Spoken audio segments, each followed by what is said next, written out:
What's going on, Huntsville, Texas? Welcome to episode 123, season 8 of Talking Throws Podcast, Texas Style. I'm Coach Jason. And I'm Coach Jeanette. And we are throws coaches with the track club, the Thorn Factory. You can go to the website, thethornfactory.com, to check out our bios. Also, too, on that site, you'll find the links for 4throws.com, Fiber Sports, and our sports consultant, Miss Michelle Gregovich, down there on our homepage. Also, you'll find information about doing online assessments, in-person assessments, or multi-coaches. We have Coach Jarvis East at the Thorn Factory, Morgan Knight Power and Performance, Coach Casey Keeter, North at the Thorn Factory.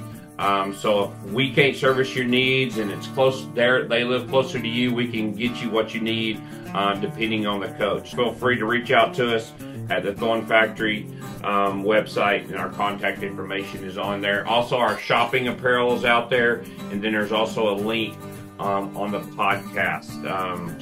So without our sponsors for season 8, we can't do what we do. We appreciate everything they do for us. They've been very loyal and supportive. Texas Track and Field and Coach Association, led by Stuart Cantor. That website is ttfca.org. I already know he's already trying to plan the 2025 Winter Clinic. I already see that there's a meets posted or scheduled for indoor and for outdoor. So if you're looking for meets, if you want to go to the clinic, go to that site, ttfca.org, to find all the information that you need. 4throws.com, quality implements priced right. Right now, if you go out to 4throws.com and hit the closeout section, you're going to see a leather glove, hammer glove. You're going to see Vixen, discus, and 80 rim for $80 if you got a beginner junior high. There's a blue 70 rim 1K for $47.29. There's a rubber hammer for kids if you're trying to get your kids started into hammer. There's some closeout on indoor shot puts. Like anything you need throwing wise, go to 4throws.com. The heels will take care of you. Use that code TalkingThrows10 to get that 10% off. Also, Fiber Sports Discus, a new way to get the distance. We want to thank Bruce for everything he does for the podcast. Also, you can go get you a Fiber Sport at 4throws.com as well. And then NTX Timing, led by Carl Hornback and his crew. If you're looking to set up a meet, have live results, heat sheets, all that type of stuff, registration online, get the results posted fast, we encourage you to use NTX Timing. They're very proficient in what they do. They can handle small meets, they can handle large meets.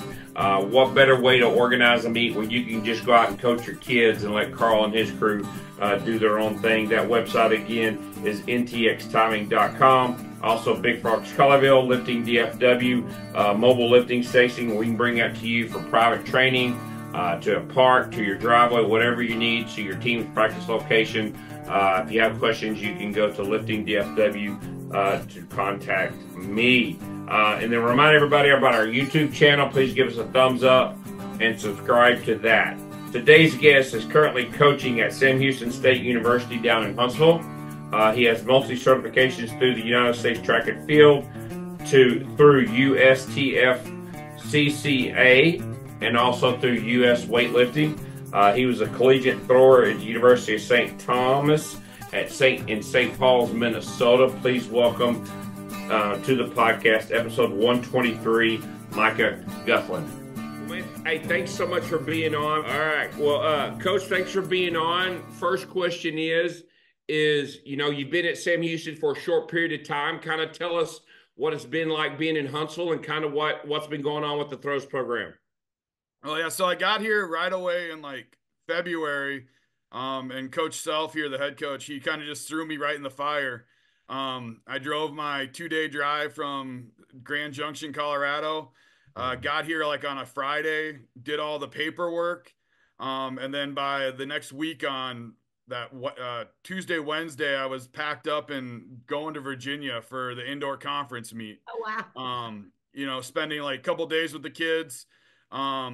Really told them I wasn't there to tell them exactly what to do, but just to be a figure to help them, make sure, when it's weigh-in, stuff like that, talking to coaches, officials. But really just, kind kind of being that figure to start kind of getting to know the kids and kind of, get to know the program a little bit. And, so it's kind of thrown right in the fire, and, that was fun and enjoyable. And I mean, it was an experience right away. Um, and stuff. And then once I got to, I finally was able to kind of settle down after that. I was living in a hotel, living, stuff like that. Finally got like a short-term rental, and, started working with the kids, and, just really spent the first couple weeks just like just watching, observing, Yeah. seeing what they do, seeing what they, ask, answering questions, getting to know them a little bit. But that was kind of my beginning of it all. And, I was also getting used to, it was night, more humidity than Colorado. So getting used to that.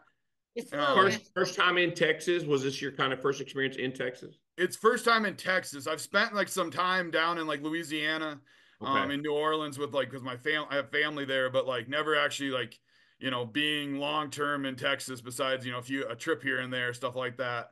Um, so it was, definitely a different experience that way. But got into a program with a lot of seniors, Yeah. upperclassmen. So it actually made it really nice because you had a lot of, leadership kind of guys who had been there for, 5 years, 6 years kind of thing. So they, definitely knew a lot that could help, and just, made a transition pretty good that way. Um, and also made it kind of fun because you had some really high talent athletes right away to kind of like look and see what they're doing, and, see what you've been doing as a coach, and kind of knowing, does it work? Does it not work? And what do they do? And what have they taken from other coaches they've had, and stuff like that. And just kind of, observing a little bit, but then once they kind of started understanding that I knew stuff, and we kind of started, clicking a little, it was, they'd ask questions, the younger ones were, wanting to know more and get more information because they hadn't had a coach around a lot. Yeah. Um, and really just trying to ease my way into the program without like causing disruption, because we had special kids that we knew were going to do really good things that year. And we didn't want to take away from that, and I didn't want to take away from that as a coach, their ability to see how far they could go and see, what the farthest meet would be for them. um and so I kind of just took on the ability to work with them and get that experience. And it was fun. It was enjoyable. It was definitely a different, kind of, coaching a higher level, going to bigger meets, competing against people you see like on Instagram, like, that's Sam Walsh from Rice. Like I watched videos of him, like, going to USC and seeing some of the coaches you follow, and, things like that. And like, oh, I actually now meet this guy and know this guy, it's like having a little conversation, and, things. Do you feel like your previous coaching experience kind of gave you that kind of approach going into this program?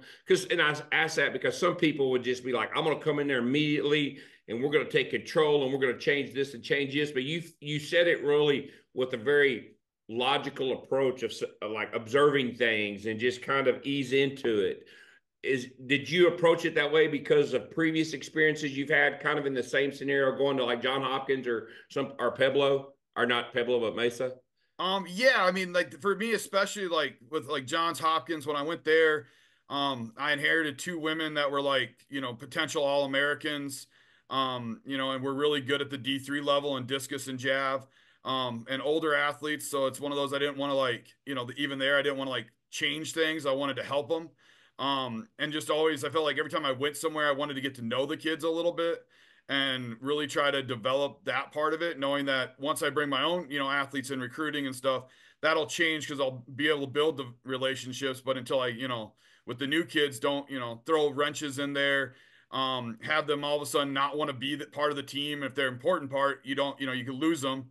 And then just, trying to really also just the whole track team too. I mean, the kids, you want to kind of start showing that respect all the team, group members, kind of things you said in your, interviews, to get that job. And you don't want to make it seem like I know everything. And, this is why I got, I mean, I feel like I get it because I have experience and I've had success, but I don't want to, put that out there and stuff like that. I tell a lot of times when I get to places or once I recruit, all my successes come because my athletes, I never threw those marks. They did it. Yeah. And it was them buying into me helping them, whatever way that was to do that. And then getting them to that position. So for me, I think like the experiences have always kind of, the last two jobs I kind of came in at different times. Yeah. Usually it was more in the fall, so I had more time before the first meets and stuff like that, which was more enjoyable that way because I could build some relationships a little faster. But, I mean, it was just never, I never wanted to dive in and just throw, my own thing right away and throw wrenches and, not know what the, if the kid would take it or not. I mean, I'm not usually too intense. Right. But when I do get to meets and kids do well, I get pretty loud and Good. excited and, will be kind of confident in my, kids and stuff like that. So I don't want to make it seem like I'm, a crazy coach or something, or, gonna all of a sudden Nothing throw wrong with that. wrenches, you know, and everything. But at the same time, I want to make sure that, I can kind of listen to them and hear what they talk about and kind of, understand, what they're looking for kind of in a way. Cause I think that, if they've been doing success when I get there, I don't want to take that away and change the path. I want to just build off that path. And for me, it's been, I think that's been a good way to look at it. I think especially like at Johns Hopkins and even, at Mesa, you get a few, I had a few kids that were, pretty intelligent kids, smart kids in the classroom. So, they know stuff and they understand, you don't want to, they're going to ask questions, but you also don't want to like make it sound like everything because they're already getting told everything they need to know in the classroom. So let's make it more about how do we work together and more of a mutual relationship kind of thing too. So So when you come in and you kind of after a month or so and you start thinking about programming for your athletes, especially like in the springtime in the outdoor season in the summer, are you kind of putting stuff together intermediately to then maybe get them long term as far as programming when you come in like February instead of coming in the fall? Does that make sense? Because you're catching yeah, them so mid-season, but then at the same time you're like, okay, we got to get ready for outdoor. Okay, but this kid needs to get stronger. So do I emphasize heavier programming for him through outdoor? You see what I'm saying? yeah, so for me, like I really looked at like the younger kids when I got here at like Sam Houston. Like I started, throwing in some like weightlifting programs for them and got them away from like more of a cookie cutter they got from like our strength coach.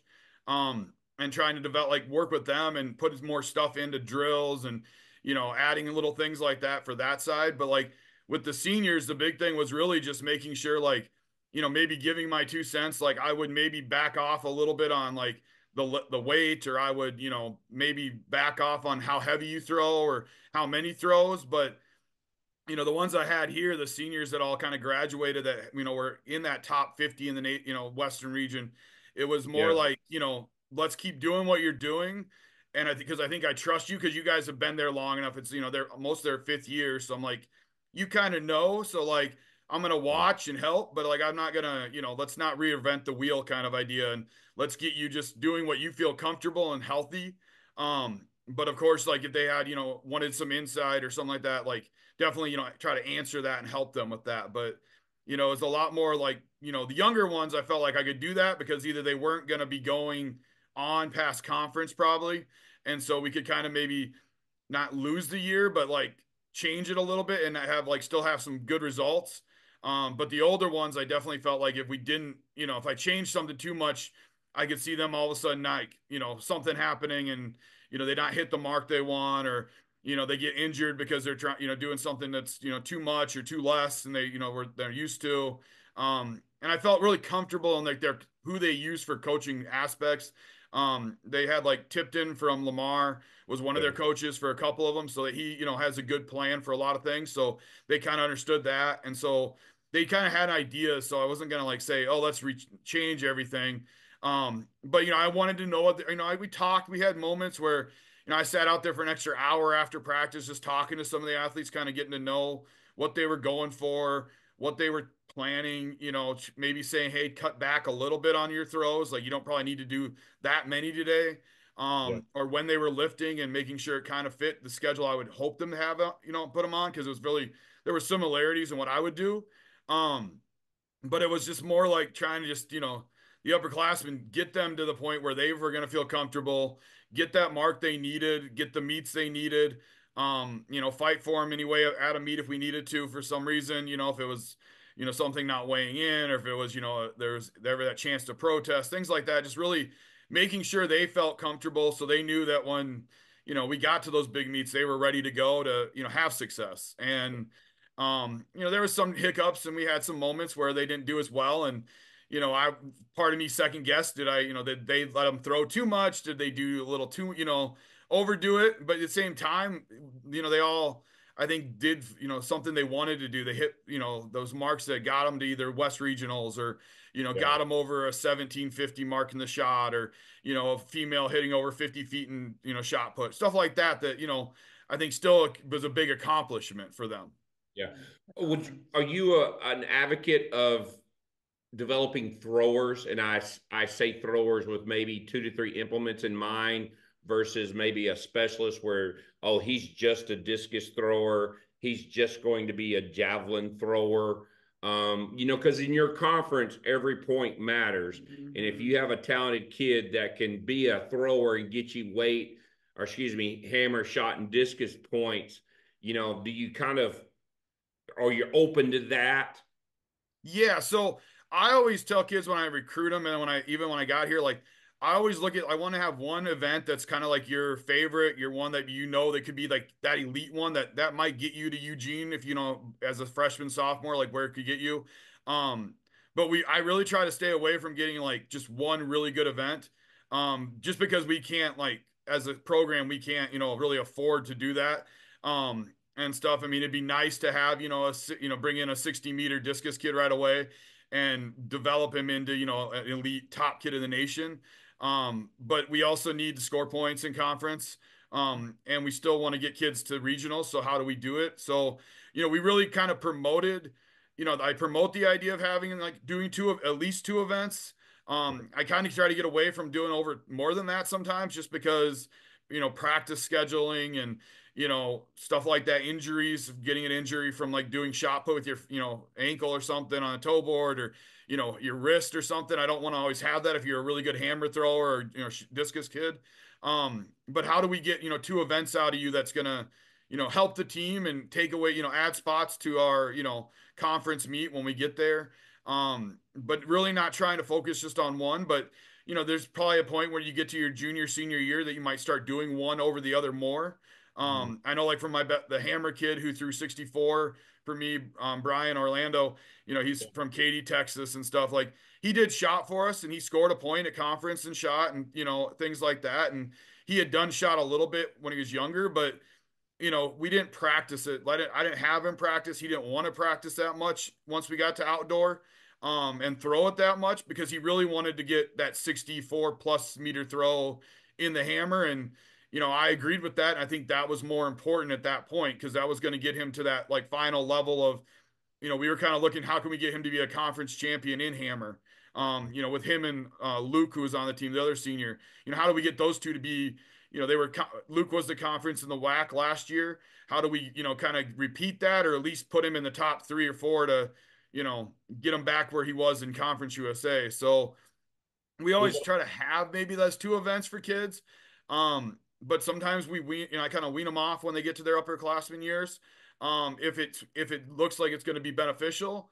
And other times, there's going to be kids who you're going to be in the middle of the pack for both events. So you got to practice a little bit on both of those, or, maybe do all 3 a little bit, just because you could score points. You could take away a spot maybe.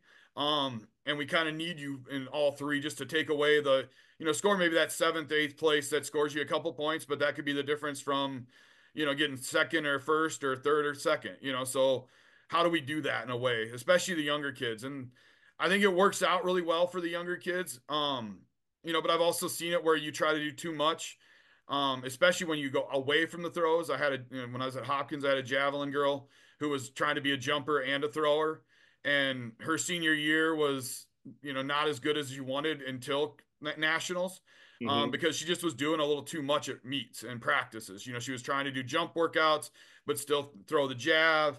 And instead of her numbers going up through the year, they were kind of stagnant at like 40 meters. But once we were able to get rid of triple jump and long jump, even though she'd like to do them, that's when she went pretty big at nationals, and we saw the success we wanted. Yeah. For Orlando, going back maybe to him trying to peak at that 64, could you give us an example of like a 7-day period in his programming on how he would train? So Would it be Monday, Thursday, Olympic lifting, Tuesday hammer, Wednesday stand throws and shot put, and then also too, was he a rotational shot putter or glide? Well, he was a rotational shot putter, and for him, what he would do is he kind of had in place like that week to lift twice during the week. Okay. One either usually he tried to get in Sunday or Monday. It just depended on his work schedule and everything too at that point.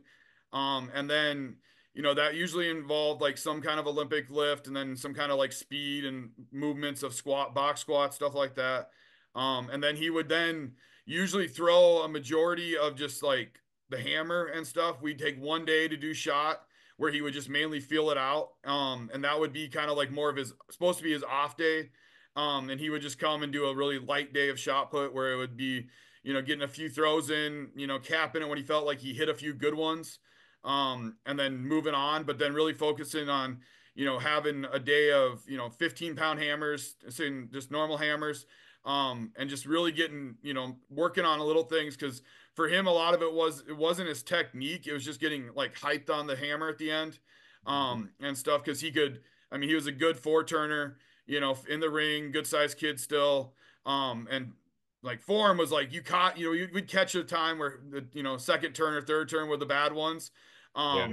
But it was just how do we get a little more loft on that hammer, to kind of give him that chance to go out there and, get that 64.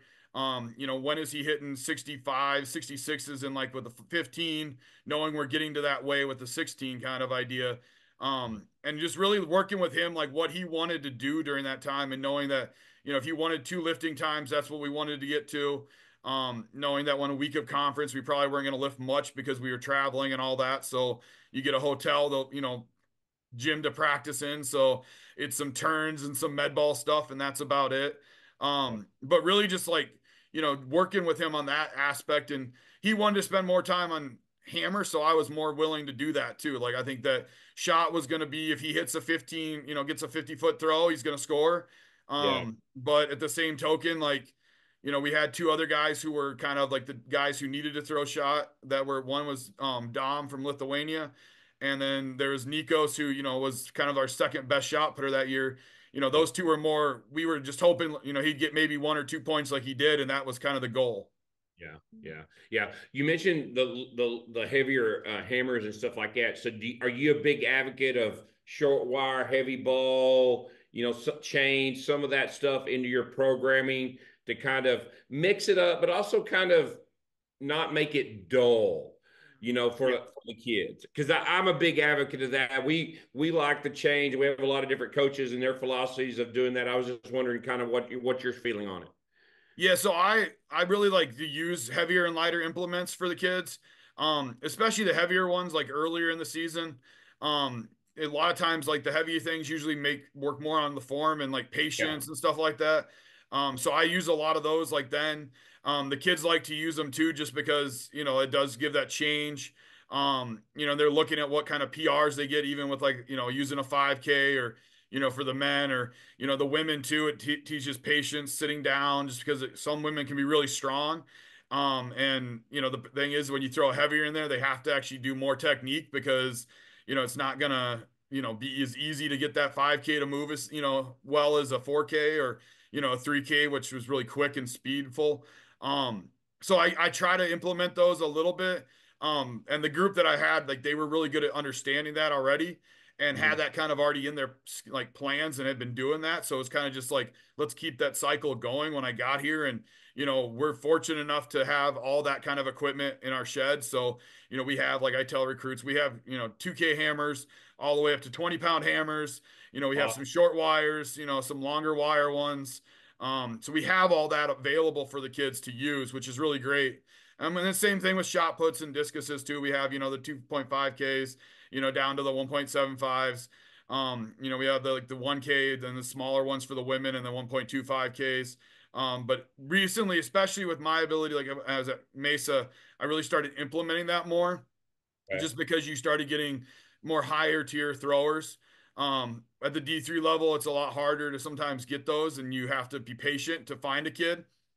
Um, but once I got to Mesa and especially here, it's like, it's definitely going to be part of that training regiment where, even for some of the guys, I know that I'm going to put 20 pounds and 18-pound hammers in their hands this fall.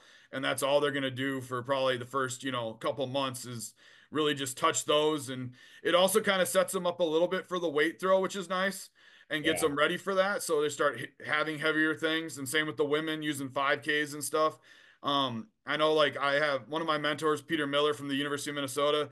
Like I remember hit one of his training programs he had for his women hammer throwers, and they were throwing like 16-pound hammers, all fall almost and stuff. And, it seems to work pretty well for him in his program. So, it's just implementing it the right time, using it the right way.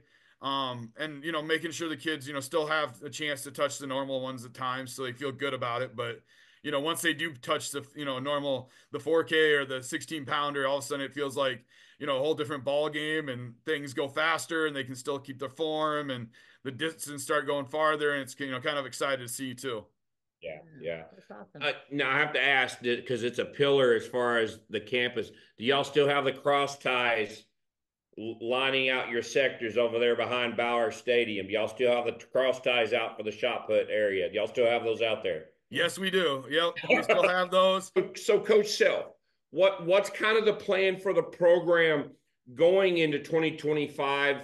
What's the program's plan in the next 2 to 3 years? I know that's very hypothetical long term, but what's the vision? Well, so right now we're going through a major issue, like stuff with the track. So we're actually going to be getting a new track in the next couple of years. Awesome. They're redoing the football field and where the track was as we speak. Yeah. That's due to Conference USA for football standards, stuff like that, to make it more, they require a little bit more because it's more fans, more, national games, televised, stuff like that. Yeah. So they're redoing a lot of the tracks. So what we've kind of are doing is we're waiting for that, 2-year mark to get having new facilities, having more on campus for us. Wow. Everybody else is kind of having issues because they're trying to figure out, practice things without, either at the high school, having to find runways to put in somewhere for stuff like things like that. So, they're dealing with more of that. You put in a new track facility in 2 years, not around the football field? Not around the football field, all by itself. Wow. Yeah, so the football field right now is pretty much it's mud right now because of all the rain we've been getting, but Yeah. it's gonna have a little track around it for like driving and stuff, and it'll still be like the track surface. But they're pretty much gonna build a brand new track and field facility in one area of Huntsville. They haven't completely nailed it down because they're learning different things about the locations of Yeah. from weather to how that affects the area to dealing with the city to make sure we can, have everything that's ours and what's we would have to buy still maybe. So they're building all that, but for the throwers, we're going to be fine. They're not going to touch our throwing area for that whole time. So we'll still have an area right near normal practice, which is great. But the idea is, we're trying to keep the momentum we built going. Our men especially are, still really strong. Yeah. They finished second indoor and third outdoor in, a new conference. It's definitely a new, kind of game in the whole conference. We go against Liberty. They have really nice facilities. They have a big, huge squad. They kind of pull people out of the woodwork. Yeah. And then like Kennesaw State's joining, so we're gonna have more, competition that way. Then you got UTEP that's still always usually strong. So there's lots of like competition throughout, but our men have kind of, we kind of see the success we have. We're still kind of young. The throwers, kind of graduated, but I think I've got a few good, transfer kids coming in that will step in right away and, ease that like little transition a little bit. Plus, recruiting from Texas is just a lot easier. You get a lot of young, strong men and women who are, want to throw far and want to work hard, which is nice. But I kind of our goal is to get, it could be a little bumpy with training and stuff like that, but really get through these 2 years and keep building off of it. Not probably having a huge squad of like 70 kids or something like that, keeping it lower where it's like 45 to 50 men, 45 to 50 women. But they're all really good, athletes, and some will still be developmental in a way, and it'll take a couple of years, but, really keeping it where we have a high standard of, top tier talent, and then it trickles down to kids who will grow into that talent. And really just getting the right kind of kid in who's going to still work hard, put all that work in, and, be a hard worker, kind of like Coach Self says the model's kind of like, a hard working blue collar kind of team in a way, which is always great because the kids do really well. But how do we keep that kind of going and keeping the right kids, keeping Texas kids in here, but also, getting a few kids from out of the country, out of state that come in that help the program. And just making sure we're bringing in the right kind of talent right away. And a mixture of, going to be competitive and going to need a year to develop kind of idea. But I think it's really exciting because the school's going to keep adding. I think I just heard from Coach Self, like they're going to be spending about, over 100 million on stuff on campus for athletics during that time. Wow. And so it's just, like the school itself is going to grow from an athletic standpoint, joining Conference USA, because, it is a conference that allows their football team to be really, have more success. Especially with now the way that, playoffs are and stuff like that, being in a conference like that. And so if they have a good season, they'll have more success. And then our, the rest of our programs keep having the success they either had or, will have at some point. So I think for the track team, we're just, kind of, we want to keep building off of it. Our women's team has room to grow.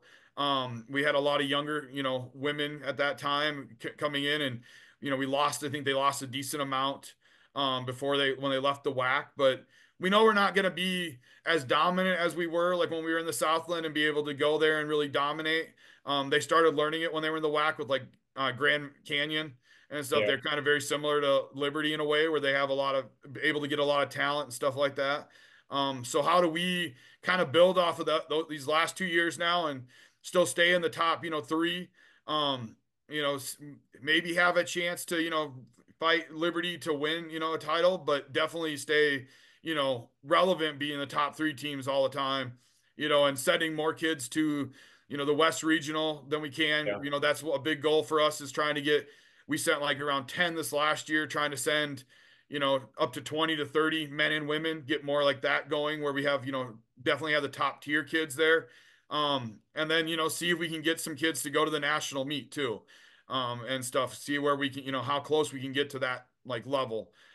So it's still trying to be a successful team. By no means are we going away from that, but we're also, our idea is if we bring kids in who break our school records, that's probably going to mean kids who are going to a national meet. I mean, the records on our record boards for all events are very, amazing, elite. And so if you do that, you get kids who push those records or get near those, they're probably doing something pretty amazing for that year. So just building off of that in a way. Off the subject question, I'm curious because we have a lot of Texas high school. Yeah, so let's talk about mentors, because you mentioned earlier Peter Miller. So you've had a really cool like climb, and what I mean, going from Macalester in Minnesota to John Hopkins, to Colorado, and now, at the D1 level. Has there been people at every stage of your coaching career that's kind of gave you guidance to take that step up the ladder, instead of maybe some people take a lateral position, then something will happen, then they got to take a step down, but you've solely kind of kept climbing? Welcome back, track people. This is Brandon, owner of fourthrows.com. We're a fast and growing track and field company that specializes in the throws.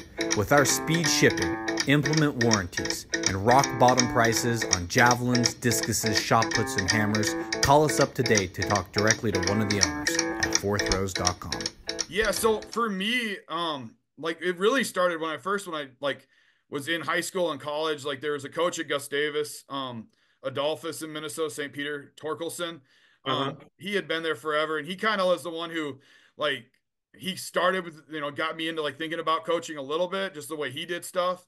And then when I got the job, like out of just pretty much the air at Macalester, like I was working as a strength coach there, had coached high school like during college and stuff, or when I was in college, even my last year, and coached, my alma mater for a little bit in high school and just stuff like that. Like the strength coach just told the track coach, like, hey, like he threw at St. Thomas. He's he coached track. He's coached, he has a master, working on his master's for coaching and, applied kinesiology. you might, ask him if he wants to coach college. And I'm like, at that point, it's like, yeah, I would love to. Like, this would be awesome. Like, you get to coach college. Like, I was younger and it was like, why not? And it was a learning experience, but he was like, the coach there had been there a long time. Was really proactive to help, grow my, ability to do that and worked with me. Um, and then the new coach came into Macalester.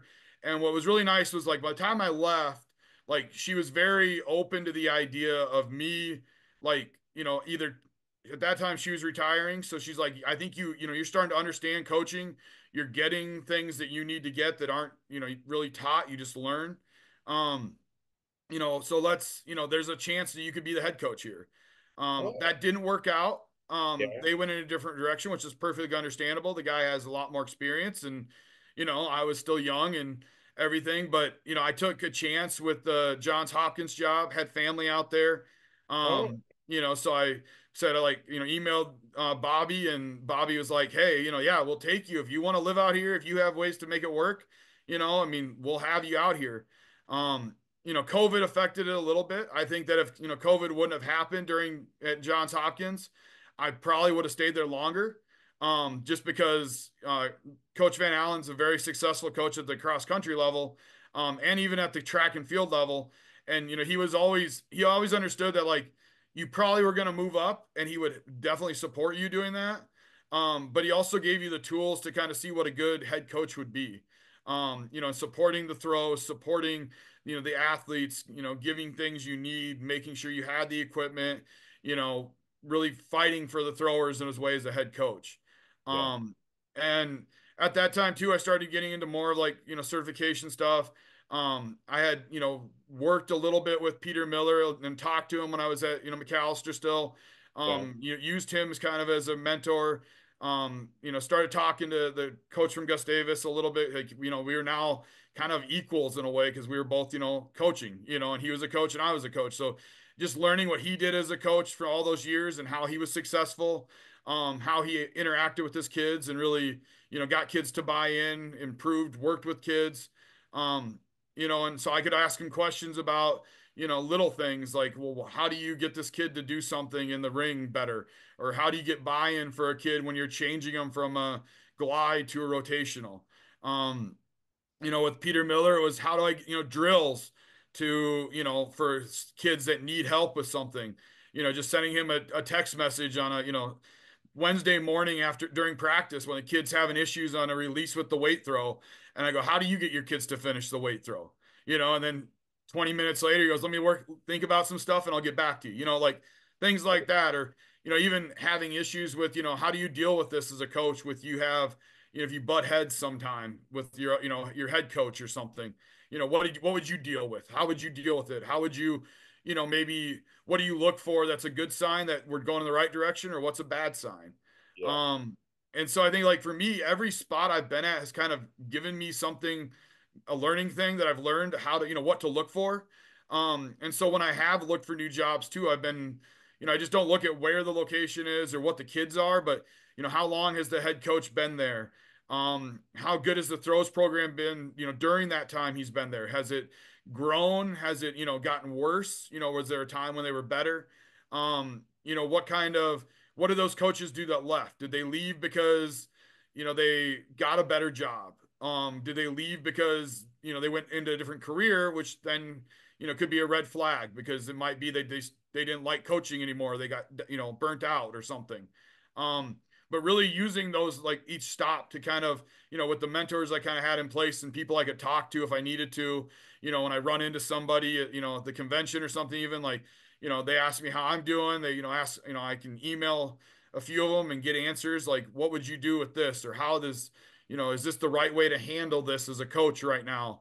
With an issue when it involves, myself with a, maybe another coach or with, maybe one of my athletes. Like, how did you deal with this kind of athlete? yeah, And so I've kind of used every, the stops and, had at least one or two good, relationships at each stop. That's allowed me to kind of build off of that and learn. So kind of get me ready when I, apply for a new job, is this the right time to take this one or is it maybe not the right time? Or should I really apply for this job, or is it going to be an uphill battle for me long term? And so I think that that's one of those things where it's, each time I've learned something and kind of prepared differently, or, able to prepare. And it's made it more, I think, made me more successful as a coach and a person. Also kind of opened my eyes to how to deal with kids. Each location I'm dealing with different types of kids.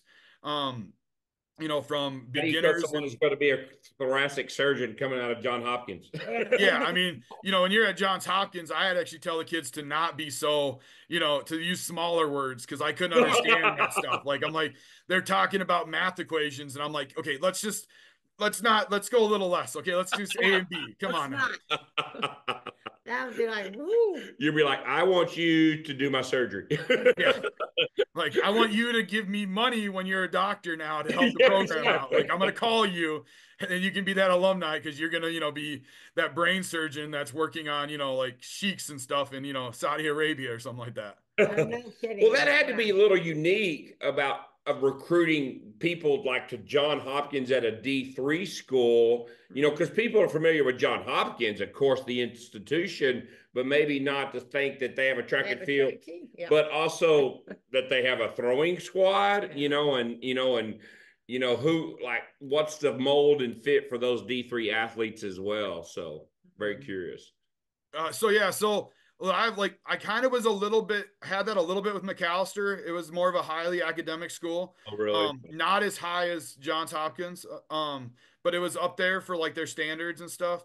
And the big thing is like you had the name, so you would get, 20 kids a day, reaching out, and stuff. But the problem would be is like you had so many variables you'd have to look at once they talk to you. Like, what was your scores in the ACT and SAT? What is your GPA?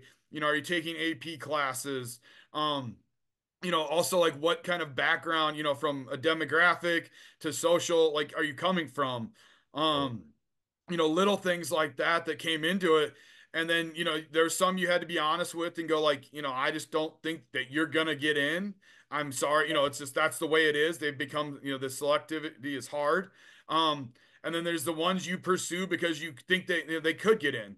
But, and it's fighting with, Ivy League schools, schools like that. I always joke a little bit that if I would get in half the kids that I recruited that went to the Ivy League schools, I would have had 20 All-Americans, at Hopkins in 3 years because, you're going for the same level kid almost, but, they all of a sudden get into Dartmouth or they get into Princeton or Harvard. And it's like, well, they choose, and the problem is it's like the same, that Division I, even though they're paying for the education, is a little more appealing at times than, the Division III, level, competition. Some enjoy the idea of Division III because they could go win a national title pretty quickly, or they could be, one of the top ones in Division III. But, you kind of fought with that a little bit and, fighting with those higher level. But I mean, the kids you got that came in were really good kids, and that was the fun part. Like, they wanted to learn. You had to have answers because they were, they are so smart. They're going to ask questions. And the answers didn't have to be, as in depth as their professor would give them about, molecular biology and, splitting an atom or something like that.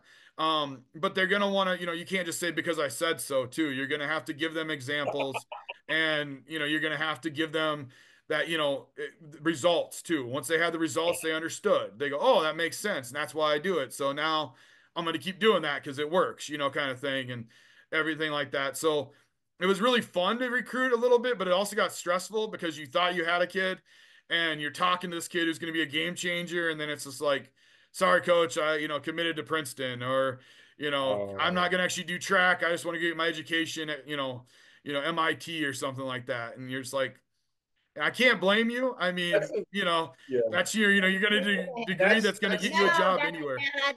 Well, that's what it is. And it was like, I mean, sometimes you sit there and now these kids are like, they're becoming doctors and lawyers. You're like, okay, I get it, but you're still like, man, I would have loved to have you for like those 2 years, 3 years, you would have been one of those kids that would have like done something for me, but you still did something at the level you were, or they just became really successful business people too. So. Yeah. So is your long-term professionally, because you seem like you're kind of goal-oriented as well. like, is the goal is, do you want to eventually be in like a Power Five and kind of be at the top tier level of throws coaching in the U.S.? I mean, that's my goal is, I mean, I always want to keep coaching and Gotcha. kind of get to that next level, and stuff and see where I can get to. It's pretty much, for me now, it's one of those where I've kind of getting to this level I'm at, it's kind of one of those, it's been a process and I'm very happy and pleased, with the process of getting here. And so now it just be, keep building off of like my athlete's success that would maybe allow, if that would come the possibility to, move to that level. I know Coach Self is very, proactive for his coaches if they get a better offer to, not turn it down and to go for it. But like I tell recruits too, I'm like, I'm at that high level right now at D1, Conference USA, competing against, the likes of A&Ms, Texas, that's who's, Arkansas, those are who we're going against when we go, Iowa, Minnesota, that's who's at our West Regional. So I'm competing against those kids. If I can get a few kids that can keep competing at that level, that's going to be success for me. So like, it's not like now I'm sitting here going, oh, every time something comes available that's a higher level, let's just apply for it. I'm more, let's take my time now and build, like, see what I can do and see what this, like, this long term here at Sam looks like and how much success I can have. And, hopefully that leads to success down the road at either at Sam, where I keep just doing great things for the school and we build, the program here and continue to grow, or, that opportunity presents itself. But it's now a chance to really just kind of embrace the idea of being a Division I coach, something I kind of like thought about, but never thought about when I was sitting in Macalester, about 10 years ago. And, see what happens with it and see what I can do and, build respect from my peers that are other coaches, and build respect for, build the athlete base that I've, been able to touch during my time as coaching and their ability to have success. Awesome. Let's go back to your undergrad or your throwing career at St. Thomas, because you said in your resume that you sent us that you were in. Some coaches would not admit this, that you were never a great thrower.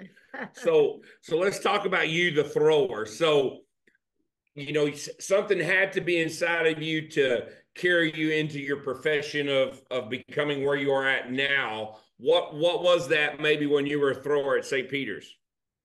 Or St. Thomas, sorry. No, you're good. So for me, like one of the things that kind of like changed was when I got to St. Thomas, like I had done pretty well in high school throwing, dealt with an injury in my senior year for football that kind of derailed a little bit of having better marks than I was hoping to get, which, played into it, and just overcoming an injury during that time was always tricky and stuff like that. It's not as, we weren't as, I would say, accessible to things like they are now with kids having, different gyms and different places to go train and stuff like that with coaches throughout. So a lot of the throwing I did back then was just on my own during the summers and this, the fall and stuff like that. I got to St. Thomas. The big thing that really, I picked the school because they were really successful at track, and I thought that I could maybe build my, throwing career there. Because they had one, they never lost when I, throughout their time in the Minnesota, the MIAC, they never lost an indoor conference meet, championship meet. So they always won it. When I was there, we went 8 for 8 in conference championships. So they had lots of success. And, we were kind of were that school outside of the University of Minnesota and some of the D2s that would get, really good Minnesota track kids to come in and some Wisconsin kids to compete, that could have probably competed at a higher level. But, the education, the business school, the degree you got there was really powerful in the Minneapolis, St. Paul metro area. So like there's the appealing part of getting a good degree and then also being on a really successful track team. I kind of got into the year where all of a sudden they didn't really ever have a full-time throws coach when I got there. And so it was one of those, the attention you got wasn't always, there wasn't, they didn't know as much. It was me sharing information I had gotten from like Torkelson at his camps with the coach to learn stuff. Him kind of watching videos and learning things. So it was kind of what you get a lot of times with some Division III and smaller schools. You just get coaches who, are trying to help. They're trying to do their best, but they just don't have the knowledge to really, move people along in the right direction. Were you a rotational shot putter? I moved from a glide to rotational, so I had to go through that process. Discus was actually my strongest of the two. So it wasn't a hard transition, but the size of the, we didn't really have like 5Ks and all the different size, shots. We pretty much went, here's a men's shot, use it. That's what you get to use. Things like that. So, it was a lot of times of just, never, having a little success when I first got there. Going to a conference, meeting the shot put, getting, some success.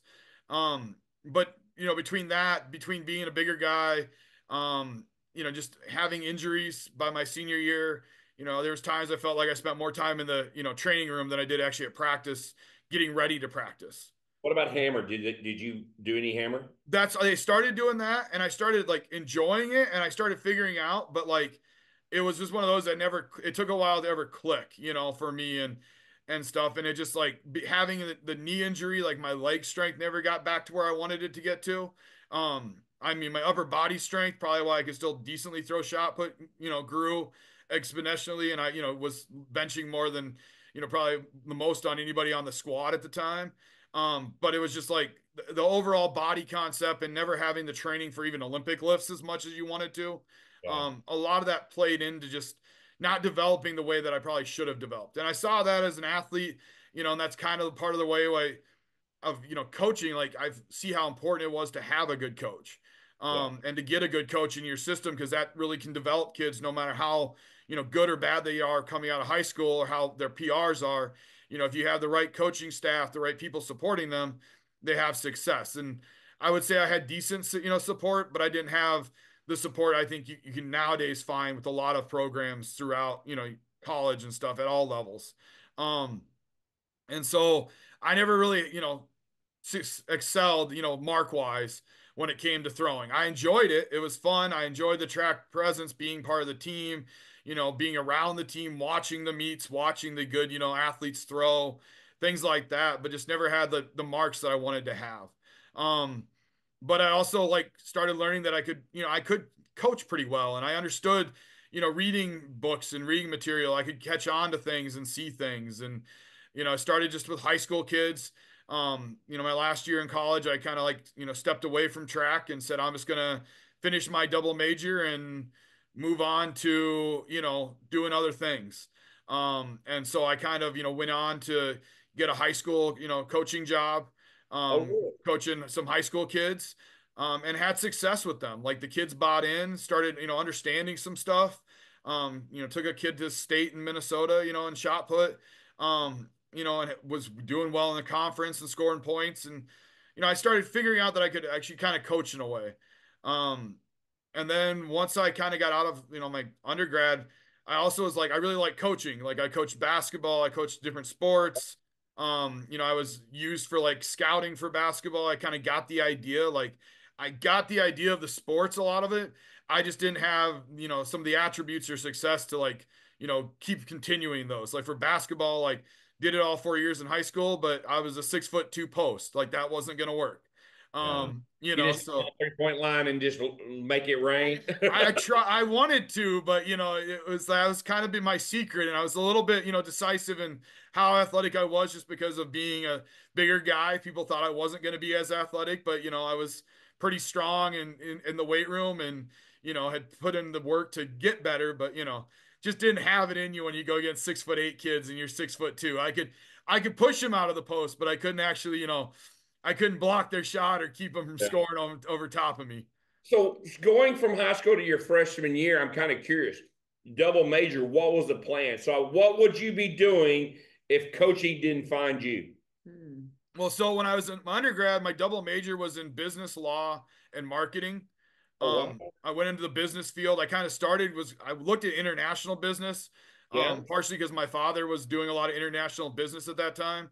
And so I thought it was kind of fun. I was able to go with him during college a few times to like over to Italy and England, and kind of like see what, explore a little bit, which is fun. So I thought about that. But then I was, once I figured like wasn't really going to be, you know, good at the whole learning in the second language and being really good at that part of it. I was decent, but not great.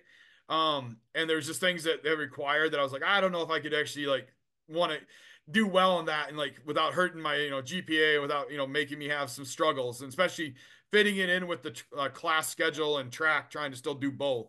Doing a study abroad, stuff like that, that I couldn't really see that working for me. And so I went into like the business law because I always like kind of like the law side of stuff, Yeah. and everything, and kind of like the whole business law classes were my favorite.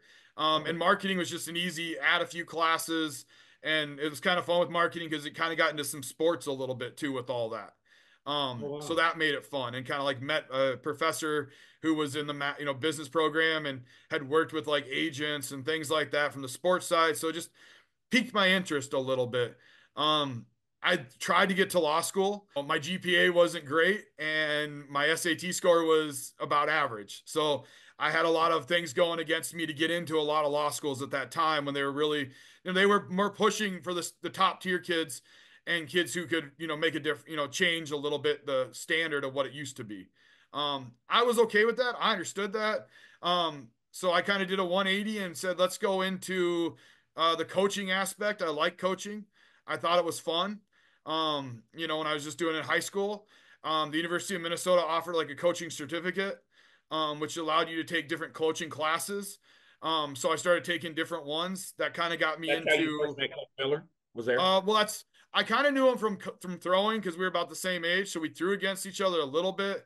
And then he had actually wasn't completely at the University of Minnesota yet at that point. I think he still was like up in North Dakota, that area. And so like I got my master's, and then I was like, well, I'm doing this. And I met like a professor at the U, and he's like, well, you get your master's if you want to. You can easily get into this, master's of education department. You have the GPA, you have everything you need, and you can do applied kinesiology, sports management, stuff you like that has your interest. Because sports were always kind of important to me. Like I always put myself into sports, wanting to, either participate, watch, whatever it was. And so I kind of got lucky with like my internships at the University of Minnesota during my master's in coaching time, where I was able to coach high school basketball at Minnehaha Academy for a while in Minneapolis. Actually got to see like the likes of Jalen Suggs before he became Jalen Suggs, one of the best basketball players in college basketball, and now an NBA player. I had, the ability to kind of, have some really cool, talented kids and see that level of high tier athletes too, which was kind of fun, and start seeing what it took to be a high tier athlete to go to that high level. And then I also was able to get a strength and conditioning internship at Macalester that kind of led to that first, track coaching job. And it was just one of those where I learned like going away from the double major work, because like the marketing and legal stuff's still there. Reading those contracts, understanding, the national letter intents and how those work for kids, kind of understanding your own contracts in the sports world and how they can be different than, the normal contract, and stuff. And then also just the marketing part of just how you get yourself out there, and how to market yourself in a, kind of crazy world that's out there for sports in a way. At the University of Minnesota, I was able to really take a lot of, sport-minded business classes and stuff like that really helped me kind of understand, running up, from a business to running just your own, being part of a sports business, having athletes and stuff like that, and how athletes interact and how athletes are from an idea of being with Division I athletes. I had classes with, all Americans at the University of Minnesota. I had a class with Eric Decker. I had a class with Cole Conrad. You go down the list of some of the guys that I, had classes with that went on to professional athletes too. You kind of see all that. And it was just, for me, it was just like sports were part of it. And it just was, how was I going to get to the end goal of being part of sports when I was done with college? Okay. And, the undergrad was more, business, but then it was able to kind of transform into sports management, applied kinesiology, and athletics and stuff. So it was kind of fun that way. Wow, you're kind of a savant of Jack of all. Of education for throwing and stuff, and then you're like, I'm a throws coach. Yeah. I'm kind of, Olympics are coming up. I'm kind of curious from a passion that you have. Is there a shot putter you like? Who's your favorite discus thrower? Who's your favorite hammer thrower? Yeah. So for me, like shot put, I really like, I'm a Joe Kovacs fan first. Oh, really? Yeah, I mean, I think Ryan Krauser's amazing. I don't deny anything he's done. Like what he has done, it's amazing. I mean, he's transformed track and field itself just to be able even headlining news and stuff like that. Like you didn't have that, back when, I was in college and early in my career, like track and field was important, but it was the sprints, Yeah. who's the stud sprinter, who's going to be the 100-meter champ, stuff like that. But to all of a sudden have him do what he's done is amazing. But I think like for me, Joe just kind of, not as tall, but still powerful. He's been able to do it for such a long time too. So he shows how to still be an athlete at his age, squatting as much as he does and lifting, but also moving as quick and as powerful as he does. Yeah. And I think that you're more likely to find a kid who's going to look more like Joe Kovacs at some point in your career than Yeah. finding that 6'7", 6'6" Krauser. Yeah. You hope to find that kid, but it's usually harder to find. A lot of times those, shot putters especially are going to be that, more stout, tall, 6'1", 2, 290 to 300 pound guy who's just athletic and strong. And so like, I've always kind of had he's kind of been like my, I cheer for him a lot, but I also just I love it when the U.S. goes like 1-2, if they can go 1-2-3, it's amazing. So like, and it's just fun to watch what they do because I think they build off of each other so well and just compete with each other so much and stuff, and are great examples for that younger generation of throwers that are coming up. With like the likes of like Otterdahl and stuff like that, a Minnesota kid who, I love to cheer for too because he's from Minnesota. So I know where he, grew up and stuff kind of in a way. I know the town, I've been through the town kind of thing. It's kind of fun that way. And then like women's side, I think that it's the women's shot put in the United States is just crazy. Chase is amazing for what she does. And I think she's like a great example of just like putting shot put in the hand of a young woman who's athletic and powerful and looking what happens when they do that. Like Yeah. they've grown that side so much. I mean, she sprinted, she did other events in high school and stuff like that. And now she's, has the chance to become an Olympic gold medalist, and in the shot put, like something you never would have thought, she probably never would have thought either coming out of high school, which is just fun to watch. So just because you're from Minnesota, you're officially saying you like Chase more than Maggie Ewing. That's a hard one too. Well, like, you said it. I like them both pretty well. Okay. I just like all of this. Your own statesman threw you under the bus. I know. Well, she's impressive. I remember when she was throwing in high school, like, like the up and coming, like there was just like the things she did even at high school level. And then, she went to Arizona State, and I was always impressed with her because she was so good at three, events in college. And like, I always use like, she's one of those examples I kind of use for athletes. I go, this is what it takes to be like a good at all three events in college. Like, do you think you can be that? Like that, she's like that example for kids. I mean, even Peyton Otterdahl is the same way. He was good at discus, shot, hammer, weight. He could, went to regionals and all of them. Like, but can you do that? Like, there's such a select few of kids who can do that. It's like, they're great examples of those top tier throwers, but like, there's so many, there's such a small amount of them out there to do that. So it's like, it's kind of also like, if you aren't that, but could you be good at one and, be like the rest of those throwers out there, like, who did that, were really good and excelled in one event and became that stud, they're out there too. And stuff. And then discus for me, I'm a real big fan of Alex Rose. I think he's like, his story is really cool. I was able to like coach against him a little bit when he was like doing his coaching in Chicago or in Illinois. That's the first time I saw him in person. Didn't really know who he was until I had to like Google it a little bit because he was still pretty new to the scene. But just for what he's done, and still training and doing all the training he's done, but he's not like the, tallest guy in the world. He's not, but he's powerful. He works hard, and he's just, the success he's had has kind of been amazing to see. Really have short levers as well. He's not a long arm guy. No, he's not. And so I really like him. Of course, it's always fun to watch Alenka and those guys. Like, I mean, the things that he's doing is just amazing. Having a Lithuanian on the track team, we were talking about it when he was going to throw his world record.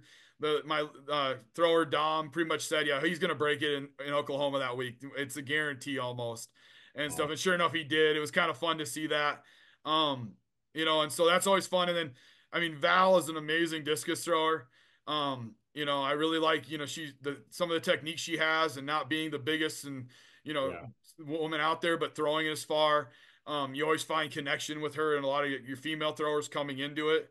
And stuff, but it's also just been fun to see the women's like discus program like increase with the younger talent coming up and stuff, and being actually a threat to win medals and stuff like that, which is fun. There was so many years where, Americans pretty much was shot put and that was about it. So it wasn't as, you Yeah. didn't see them, podium in other events. And now to be able to think we could podium in, almost all the throwing events is pretty amazing to see, which is great. Hammer wise for me, I'm a real big fan on the women's side of like Brooke Anderson and Deanna Price. I think what they're doing is amazing. All three of the women, Janae, I mean, it's fun to watch them. Like I was always during the world, games. I was watching it, every throwing event I could, just seeing the success they had. And for me on the men's side, I really love, Rudy is just, watching him kind of being that East Coast, like he was kind of that East Coast standard when I was over there coaching at Johns Hopkins. So like, when you get a Hammer kid from that area, they probably knew his coach and that's how they got into it. And, he just had a lot of, he's been able to have success and do really well. And it's fun to watch that way. I mean, but I also like watching the Europeans in Hammer. I mean, the Poland's they understand Hammer, and it's just fun to see them do it over and over and over again. And it makes it fun to watch, but it's just nice to also see like, United States people catching up to those, countries and, giving, the throwers here a thing to look forward to, knowing that they could get there, at some point too, which is fun. So. Yeah. I agree that everybody you named are some of our favorites as well. We see the U.S. slowly starting to catch up with the Europeans as far as on a global level for throwing. Just being a fan of the support of who the up and coming, like who's that stud Nigerian that's going to be thrown over there, might be our first Olympics, or who's that up and coming German, we might not even ever heard of, that all of a sudden pops on the scene and stuff. So I think that's exciting as well, because, as much as those people are thriving that you named, that young crop is slowly getting up there and stuff. And so excited to see what they do. And to me too, hopefully I want to see some glide shot put by somebody, It's getting less, but that's for sure. Male or female. So I also want to make sure I touch jab. I don't want to leave that out too, I've had enough success at it that I definitely like to, to consider it with my kids. But for like the men's side, I'm sad that like Vetter's still not doing it. I think his projection was so far. So he's kind of like that go-to jab kid, just because like he also kind of changed the body type too of being a stronger, big kid, powerful thrower. And then like from the women's side, I'm sad to not see Kara go. I thought it was cool that she tried to make that comeback. I think that was pretty cool. I was able to meet her last year at the clinic she has up at CSU Fort Collins with Coach Bernard. And just like that, I thought like it'd have been fun to see that, but it's also like just the javelin in general, just how like, I mean, amazing some of those women are with that is awesome. And I mean, hopefully, Maggie can do something from the US and stuff, but it's just, I think it was always fun. Like, especially that moment like Kara had was like, for a track coach, that was pretty cool for her to, medal and stuff in the jab and throw as far and, be able to talk to her about that, and her experience of having that was kind of fun to listen to as a coach. So I definitely don't want to forget about the javelin crew. Well, dude, thank you so much for being on, man. I'm excited to see what you do down at Sam Houston. For sure. Dude, I'm very impressed with your overall, like I can see you relating to John Hopkins kids. I can relate to like you can handle the scientific aspect of things, but you can talk, with anybody. And that's impressive as a coach to be able to kind of change your approach with every dynamics of what you see and stuff. And I think that really has contributed to your climb, from early on to where you're at now, man. So go kick some butt down there for sure. Yeah, no, that's my plan. I mean, I've always just tried to like, you have to adapt as a coach. That's the one thing I feel like, especially nowadays. And that's what I try to like, different kids, you learn how to adapt to them. Just really relate to them in a way too. That's, you know, that's still on a professional level, but it's like, you know, you're able to connect with them in a way that, you know that they can trust you with like being their support system. You know, kind of being that family member outside if they leave, especially, you know, from kids who do come from different distances and stuff like that. And, you know, I feel like if you sit there and stay in the old ways, it gets hard because then kids are going to ignore you, not want to spend, you know, get to, you know, things like that. But, you know, if you sit there and have a moment, let them like connect, you know, either with the music you listen to at practice sometimes, or, you know, Yeah. having, you know, them actually seeing you have like an Instagram account and they go, oh, you're not like, you know, doing nothing, or, you know, stuff like that. It helps a lot because like kids like that. They like to see that you're invested in learning who they are. And it's, you know, it's changed a lot, but, you know, it's been fun having that ability to meet all different types of kids and kind of get to know all different types, you know, from, you know, really smart kids to kids who are just really hard workers and want to just be good at track. And I'm excited to see what happens here. You know, I got a young group of, you know, kids coming in, but they're all, you know, some transfers and some, you know, a couple younger, a freshman or two. I'm really, you know, just excited to be, you know, in this location just because I think we have the, you know, support of like our head coach, which is just so huge. You know, and that's something that makes it easy for me to just get out there and, you know, go to practice every day, do what I need to do, you know, and then the buy-in as it keeps getting better and better. I mean, I think that it's going to be fun to see what these kids do because, you know, we have definitely some kids out there who are going to kind of shock the, you know, conference a little bit of how good they could be when they get, you know, this year, just because they either came from somewhere that, you know, they were decent, but they weren't the number one. And now we're going to give them the chance to kind of be that stud if they want to be that stud. And, you know, that's going to be cool to see and stuff. So, and I just think the kids, you know, so far I've met in Texas are fun to recruit too. Like kids are looking for a place to go throw, and dude, with a great coach like yourself and a great school like Sam Houston, it's going to be a win-win situation for sure. Thank you, bud. Appreciate it. Stay dry. Yeah, you too. Thank you. Good luck this rest of the weekend. Okay. We'd like to thank Coach Guthland for being on. What I find fascinating about him is he's a kind of a nerd when it comes to throwing. You know, he's been in a lot of different places at different levels and kind of worked his way up the ladder. Self-proclaimed he wasn't a great collegiate thrower, but he's definitely a student of the game, and he's one that you really think that his athletes can really relate to, but also too, he can relate to multi-facets of different athletes.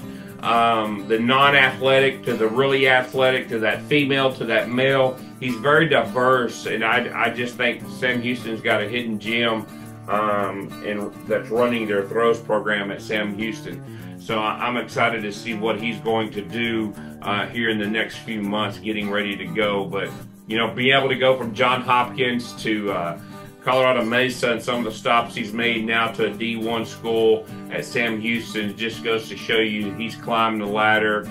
And, you know, I wouldn't be surprised in 5 to 10 years, 15 years that he might be in a Power 5 school. Yep. Awesome. All right. We want to thank our sponsors, as always, Texas Track and Field Coaches Association. Go to ttfca.org. Check out all the information they have posted for upcoming track seasons. Forthrows.com. Quality implements priced right. Use the code TalkingThrows10 to get your 10% off. We've got track meets planned for next year. Even cross-country meets coming up. Those will be here first. Carl Hornback and his crew do a great job. They let you coach kids while they do all the work. So reach out to them as you're getting those schedules set as school's about to start. Big Frogs of Colleyville, all of our printing needs. Go to Big Frogs Colleyville or Colleyville at bigfrog.com. Hello, Talking Throws Texas podcasters. I'm Bruce Caldwell. I'm here today to introduce the Fiber Sport Discus. Yes, many of you thought I only made great vaulting poles. I have been bringing quality discuses to the throwers' hands for over 40 years. First as Cantabrian USA representative, then for the past 10 years as the Nelco discus distributor. I introduced the yellow-plated discus for the plastic's best durability. If your Fiber Sport discus breaks, we replace it. Our studies have reached into the science of using a wind tunnel and adding microchips to the discus to find the spin, the gravity, the flight stability of the discus. We have found it's not about rim weight anymore. It's more about creating a balanced stability to allow the discus to fly and surf the wind. Our new FiberSport discus is made to be selected to fit your needs, no matter the weather, no matter the conditions. Check out our discus selection guide at fibersportdiscus.com and find a dealer in your area that sells our fine product. Thank you, Jason and Janelle, for allowing me to talk with your listeners on Talk and Throws Texas Style. And then our mobile lifting station and the throwing factory, where you can find all the information about lessons, anything that you need. You have a kid who watched the Olympics and wants to become a thrower, reach out to us so we can get them introduced to that and do some lessons and leave some comments and things on our YouTube channel and on the podcast of anything you're interested in, or anybody you want to hear talk. Yes, please. Give us feedback.